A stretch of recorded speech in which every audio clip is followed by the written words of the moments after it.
ರಾಜ್ಯಪಾಲರನ್ನ ಭೇಟಿ ಮಾಡಿ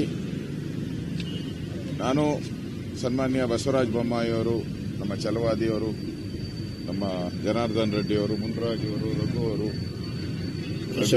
ಕೇಶವ ಪ್ರಸಾದ್, ನಮ್ಮ ಗೋಪಿನಾಥ್ ರೆಡ್ಡಿ, ನಾವೆಲ್ಲರೂ ಕೂಡ ಸುಮಾರು ಅರ್ಧ ಗಂಟೆಗಳ ಕಾಲ ಸಿಟಿ ರವಿಯವರ ಬಂಧನ ಆದ ಮೇಲೆ ಅವರನ್ನ ಒಬ್ಬ ಶಾಸಕರನ್ನ ನಡೆಸಿಕೊಂಡಂತ ರೀತಿ, ಅವರಿಗೆ ಕೊಟ್ಟಂತ ಟಾರ್ಚರ್, ಮತ್ತೆ ಅವರಿಗೆ ಊಟ ಕೊಡದೆ ಸುಮಾರು 400-500 ಕಿಲೋಮೀಟರ್ ಸುತ್ತಾಡಿಸಿರುವಂಥದ್ದು, ಮತ್ತೆ ಅಜ್ಞಾತ ಸ್ಥಳಕ್ಕೆ. ಯಾಕಂದ್ರೆ ಸಿಟಿ ರವಿ ಅವರಿಗೆ ಈಗಾಗಲೇ ಅವರು ನಕ್ಸಲ್ ಏರಿಯಾದಿಂದ ಬಂದಿರೋ ಚಿಕ್ಕಮಗಳೂರು. ಅದೇ ರೀತಿ ಮುಸ್ಲಿಂ ಉಗ್ರವಾದಿಗಳದು ಕೂಡ ಅವರಿಗೆ ಬೆದರಿಕೆ ಇದೆ. ಈಗಾಗಲೇ ಹಿಂದೆ ಎಲ್ಲ ಸರ್ಕಾರಗಳು ಕೂಡ ಅವರಿಗೆ ಗನ್ಮ್ಯಾನ್ಗಳನ್ನು ಕೊಟ್ಟಿದ್ದಾರೆ. ಹಿಂದೆ ಒಂದು ವ್ಯಾನು ಸಹ ಕೊಟ್ಟಿತ್ತು, ಜೀಪು ಇತ್ತು ಅವರಿಗೆ. ಇಷ್ಟೆಲ್ಲ ಇದ್ರೂ ಕೂಡ ಅವರನ್ನು ಫಾರೆಸ್ಟ್ಗೆ ಕರ್ಕೊಂಡೋಗಿ, ಕ್ವಾರಿಗೆ ಕರ್ಕೊಂಡೋಗಿ, ಕಬ್ಬಿನ ಗದ್ದೆ ಕರ್ಕೊಂಡೋಗಿ ಆಗಿರೋದು ಅನುಮಾನ ಮೂಡುವಂತ ಸಂಗತಿ. ಈಗಾಗಲೇ ಪ್ರಹ್ಲಾದ್ ಜೋಶಿ ಅವರು ಇದ್ರ ಬಗ್ಗೆ ಕಾಮೆಂಟ್ ಮಾಡಿದ್ದಾರೆ. ಒಬ್ಬ ಪೊಲೀಸ್ ಅಧಿಕಾರಿ ಒಬ್ಬ ವ್ಯಕ್ತಿಯನ್ನ ಸೇಫ್ ಇಡೋ ದೃಷ್ಟಿಯಿಂದ ನಾವು ಕಬ್ಬಿನ ಗದ್ದೆಗೆ ಕರ್ಕೊಂಡೋಗಿದ್ರಿ, ಫಾರೆಸ್ಟ್ ಕರ್ಕೊಂಡೋಗಿದ್ರಿ ಅಂದ್ರೆ ಇನ್ಮೇಲೆ ಕಬ್ಬಿನ ಗದ್ದೆ ಸೇಫು, ಫಾರೆಸ್ಟು ಸೇಫು. ಇನ್ಮೇಲೆ ಯಾರನ್ನೇ ಬಂಧಿಸಿದ್ರು ಕೂಡ, ಯಾರನ್ನೇ ಮುಂದೆ ರಾಜ್ಯದಲ್ಲಿ ಬಂಧಿಸಿದ್ರೆ ಸೀದಾ ಕಬ್ಬಿನ ಗದ್ದೆ ಕರ್ಕೊಂಡೋಗಿ, ಸೀದಾ ಫಾರೆಸ್ಟ್ ಕರ್ಕೊಂಡೋಗಿ. Police station is not safe. ಅಲ್ಲಿ ಯಾರನ್ನಾದ್ರೂ ಇಟ್ರೆ ಅಲ್ಲಿಂದ ಹೊಡ್ಕೊಂಡು ಹೊರಟೋಗ್ತಾರೆ, ಅಲ್ಲಿಂದ ಕಿತ್ಕೊಂಡು ಹೊರಟೋಗ್ತಾರೆ, ಅಲ್ಲಿಂದ ಅವ್ರನ್ನ ಕಬಳಿಸ್ತಾರೆ. ಪೊಲೀಸ್ ಸ್ಟೇಷನ್ ಸೇಫ್ ಅಲ್ಲ ಅನ್ನೋದನ್ನ ಈ ಸರ್ಕಾರ ಜನಗಳಿಗೆ ತಿಳಿಸಿದ್ದಾರೆ. ಈ ತರ ಒಂದು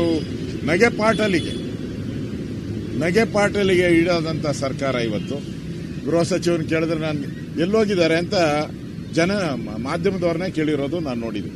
ಎಲ್ಲೋಗಿದ್ದಾರೆ ಗೊತ್ತಿಲ್ಲ ಅಂತಾರೆ, ಮುಖ್ಯಮಂತ್ರಿ ಸೇಫ್ಟಿ ಅಂತಾರೆ, ಆ ಕಮಿಷನರು ಕಬ್ಬಿನ ಗದ್ದೆನೆ ಆರಾಮ್ಸೆ ಇದೆ ಅಲ್ಲಿ ಕರ್ಕೊಂಡು ಹೋಗಿದ್ರಿ ಅಂತಾರೆ. ಇದೆಲ್ಲ ನೋಡ್ತಾ ಇದ್ರೆ ಈ ಸರ್ಕಾರ ಒಂಥರ ಬಫೂನ್ ತರ ಸರ್ಕಾರ ಅನ್ಸುತ್ತೆ.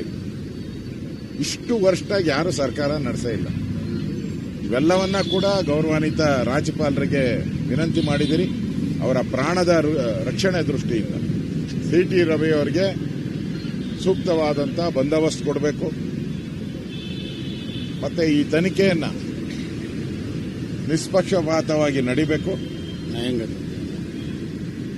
ಕ್ಷಣಕ್ಕೂ ಫೋನ್ ಬರ್ತಾ ಇತ್ತು, ನಾವಿದ್ದಾಗೂ ಫೋನ್ ಬರ್ತಾ ಇತ್ತು. ಅವನ ಕಮಿಷನರು ಫೋನ್ ಬಿಟ್ಟೇ ಇಲ್ಲ. ನಾನು 4-5 ಅವರ್ ಅಲ್ಲಿದ್ದೆ, ಫೋನ್ ಬಿಟ್ಟೇ ಇಲ್ಲ ಮನುಷ್ಯ. ಫೋನ್ ಎಲ್ಲಿಂದ ಬರ್ತಾ ಇತ್ತು ಕ್ಷಣಕ್ಕೂ.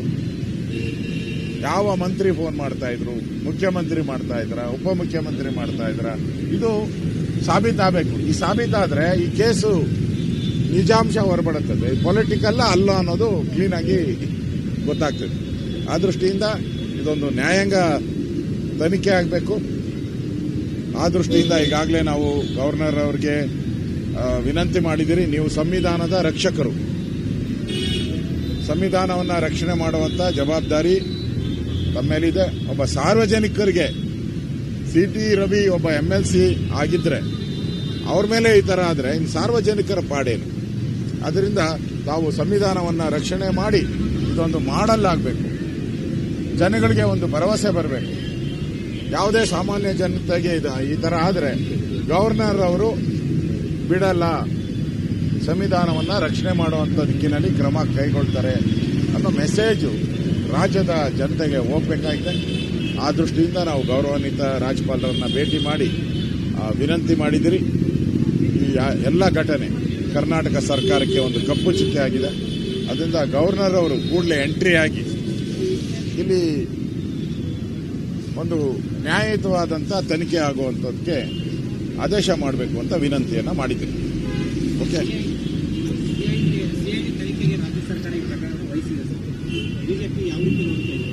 ನೋಡಪ್ಪ, ಈಗ ಮಾರ್ಟಿನ್ ಯಾವ ಐಡಿ?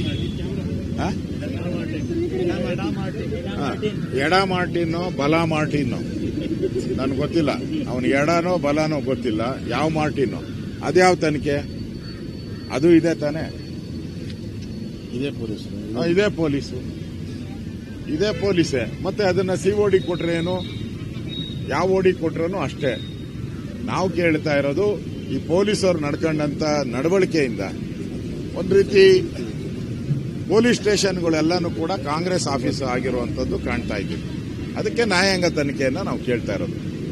ಪೊಲೀಸರು ಜವಾಬ್ದಾರಿಯಿಂದ ನಡ್ಕೊಂಡಿದ್ರೆ ಇದು COD ಆಗಿರ್ಲಿ ಇನ್ನೊಂದಾಗಿರ್ಲಿ ನಾವು ಒಪ್ತಾ ಇದ್ರಿ.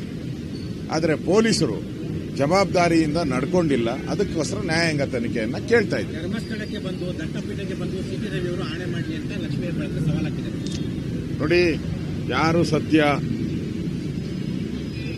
ಯಾರು ಮಿಥ್ಯ ಅನ್ನೋದು ತೀರ್ಮಾನ ನಮ್ಮ ಅಂಬೇಡ್ಕರ್ ಸಂವಿಧಾನದಲ್ಲಿ ಇರೋದು ಒಂದೇ. ಭಗವದ್ಗೀತೆ ಅಂತ ನರೇಂದ್ರ ಮೋದಿ ಅವರು ಹೇಳಿದ್ದಾರೆ, ಕಾನ್ಸ್ಟಿಟ್ಯೂಷನ್, ಸಂವಿಧಾನ. ಆ ಸಂವಿಧಾನದ ನ್ಯಾಯಾಲಯದಲ್ಲಿ ಯಾವುದೇ ತೀರ್ಪು ಬಂದ್ರೂ ಕೂಡ CT ರವಿಯವರು ಒಪ್ಕೊಂತಾರೆ. ಕಾನೂನು ಸಂವಿಧಾನ ಹೇಳಿದ್ರು ಅಂಬೇಡ್ಕರ್, ಅದನ್ನ ಒಪ್ಕೊಂತಾರೆ ಅವರು, ಪ್ರಶ್ನೆನೇ ಇಲ್ಲ. ಈ ತರ ನಾನು ನೋಡಿದ್ದೀನಿ ಬಹಳಷ್ಟು. ಪಾಪ ಧರ್ಮಸ್ಥಳದ ದೇವರು ಮಂಜುನಾಥನಾಗೇ ಇರಲಿ, ಎಲ್ಲರಿಗೂ ಸದ್ಬುದ್ಧಿ ಕೊಡ್ಲಿ, ಮಂಜುನಾಥನಾಗೇ ಇರಲಿ.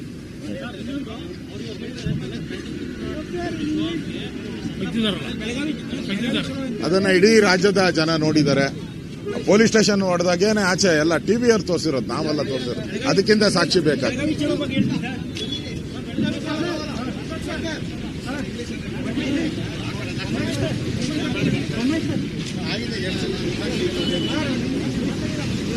ಮಾತಾಡಿದ್ದೀನಿ.